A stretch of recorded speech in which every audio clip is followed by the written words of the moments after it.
Welcome to another chilling episode of Crimes in Real Life, where we are exploring serial killers from every state. In this video, we're covering the state of Alabama and exploring the life and crimes of one of America's most notorious female serial killers, Nannie Doss. Nannie Doss, also known as the Giggling Granny, the Lonely Hearts Killer, and the Black Widow, a woman whose sweet exterior hid a lethal obsession with death.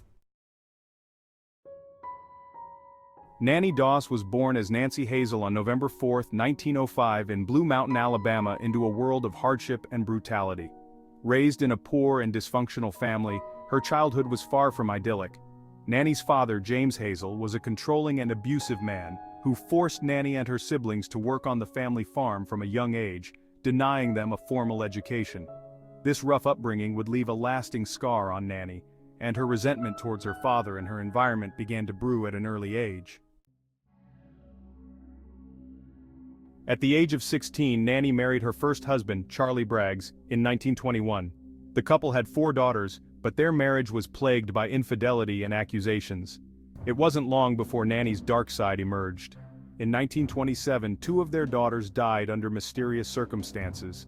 Charlie, suspecting that something was amiss, took their eldest daughter and fled, leaving Nannie with their newborn. After the sudden deaths of her 2 children, Nannie's life took a sinister turn. She began reading romance magazines and the Lonely Hearts columns, searching for her next husband. Over the years, she married a series of men, each meeting a tragic end. Her second husband, Frank Harrelson, was a violent alcoholic. They were married for 16 years before Nannie decided to lace his whiskey with rat poison in 1945, ending his life. By the time Nannie was 40, she had already claimed the lives of her first 2 husbands and several family members, including her own mother and 2 sisters.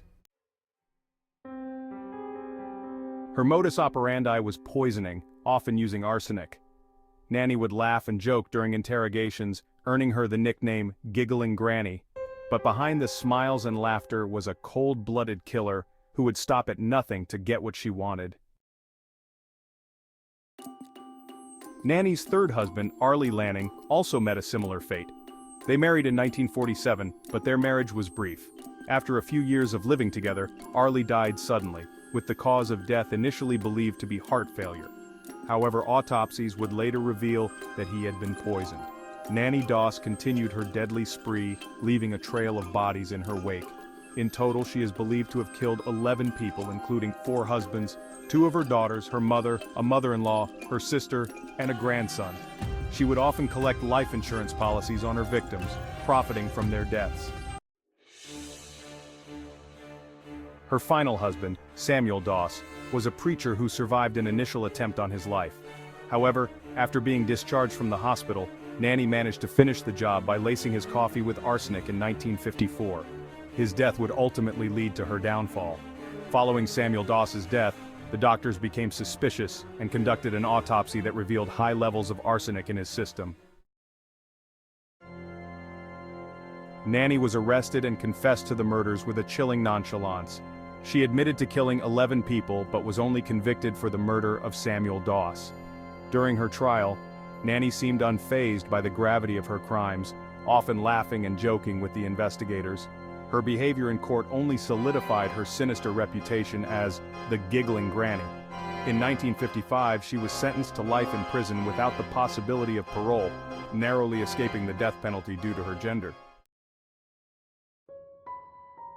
Nannie Doss spent the rest of her life in prison, where she continued to be known for her unsettling cheerfulness.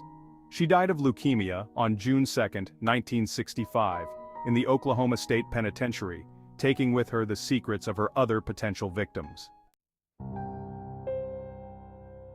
Nannie Doss's story is a stark reminder that evil can lurk behind the most unassuming of facades. The Giggling Granny may have worn a smile, but beneath it was a heart as cold as the grave she filled. If you found this video intriguing, make sure to like, subscribe, and hit the bell icon to stay updated on more chilling tales from the darkest corners of history.